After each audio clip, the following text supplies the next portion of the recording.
తాకట్లో ఉన్న మీ బంగారాన్ని విడిపించి ఆ రోజు ఆన్లైన్ రేటుకి కొంటాం. Sharma gold company. జబర్దస్త్ జబర్దస్త్ చేసేటప్పుడు జబర్దస్త్ ఇది ఇక్కడ అబ్రాడ్ వెళ్తున్నాం అనుకుంటా. ఓకే, అబ్రాడ్కి వెళ్తున్నాం. ఎందుకు జబర్దస్త్ చేస్తా ఒక్కసారిగా మానేశారు? నేను మానేలా. రామ్ ప్రసాద్ వాళ్ళ ఇంటి గృహప్రవేశం జరిగింది అక్కడ. ఆ రోజు 2 రోజుల తర్వాత షూటింగ్. నాకు ఏదో హీరో శ్రీకాంత్ గారితో ఏదో అమెరికా ప్రోగ్రామ్స్ నాకు చెప్పాడు, నువ్వు వెళ్ళి చేస్తావా అమెరికాలో ప్రోగ్రామ్, నువ్వు ఆర్టిస్ట్ని తీసుకొని అంటే. నేను ఆ రోజు గృహప్రవేశానికి ఈ జబర్దస్త్ టీం డైరెక్టర్లు అందరూ వచ్చారు. నేను అడిగా, అన్న పలానా ఈరోజు మరి ఆ రోజు స్కిట్స్ ఉన్నాయి, నాకు ఏదైనా అవకాశం ఇస్తే నేను అమెరికా వెళ్ళి చేస్తా. వచ్చి ఎలాగో నీకు 2 months 3 months ఇది ఉంటుంది, దాని ఉంటుంది, వచ్చి చేస్తాను. అవన్నీ కుదరదు, నువ్వు అసలు చెయ్యాలి అని. అప్పుడు వేరే వాళ్ళు ఎవరికి, బుల్లెట్ భాస్కర్ వాళ్ళకి ఎవరికో చెప్తే అది వాళ్ళు వెళ్ళారు.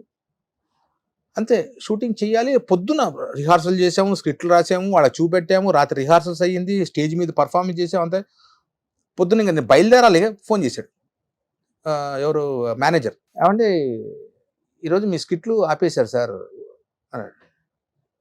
ఎందుకు అన్న, ఏమో తెలియదండి, డైరెక్టర్ గారు చెప్పన్నారు. వాడు 2 ఉండేవాళ్ళు, నితిన్ భారత్. అదేంటి, ఏమో సార్ తెలియదు, మరి అక్కడ ఏం జరిగిన ఛానల్ మీద తోసేస్తారు, అసలు ఛానల్కి వీళ్ళకి సంబంధం ఉండదు. అదేంటి, ఏమో సార్ వద్దన్నారు. టచ్ చేస్తే అతను ఎప్పుడు అడుగుతున్నా, టీమ్ లీడర్ ఇవ్వండి, నాకు టీమ్ లీడర్ ఇవ్వండి.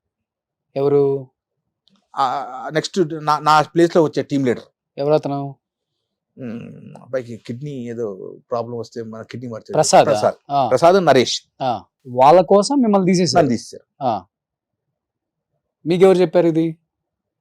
నెక్స్ట్ తెలిసిపోయింది, నా స్టేజ్ వాళ్ళే వచ్చారు కదా అక్కడికి. ఓకే, ఇప్పుడు నువ్వు నాతో చేస్తున్నప్పుడు నన్ను తీసేసి నేను పెట్టారంటే నీకోసమేనా కదా. ఓకే, అడిగేవరా మరి? శ్యాంప్రసాద్ రెడ్డి గారికి యాక్సెస్ ఉంది మీకు? అసలు శ్యాంప్రసాద్ రెడ్డి గారికి సంబంధం ఉన్నదండి ఇది.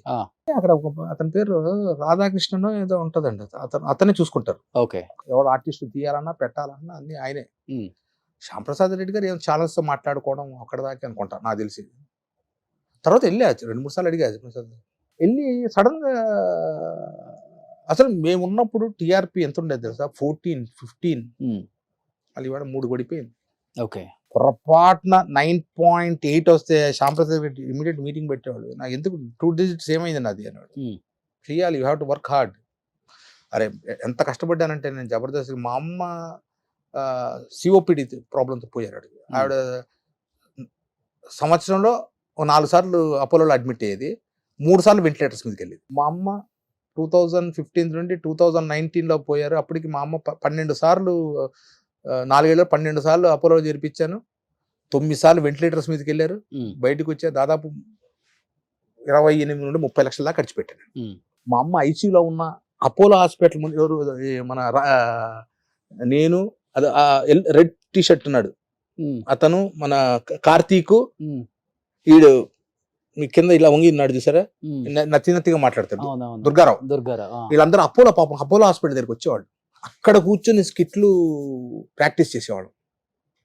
మా అమ్మ ఐసీలో ఉండేది, ఎందుకంటే ఏ టైంలో ఫోన్ చేస్తారో తెలియదు, వెంటిలేటర్స్ మీద ఉండేది. అంత కష్టపడ్డాను నేను, డే అండ్ నైట్లో కష్టపడ్డాను.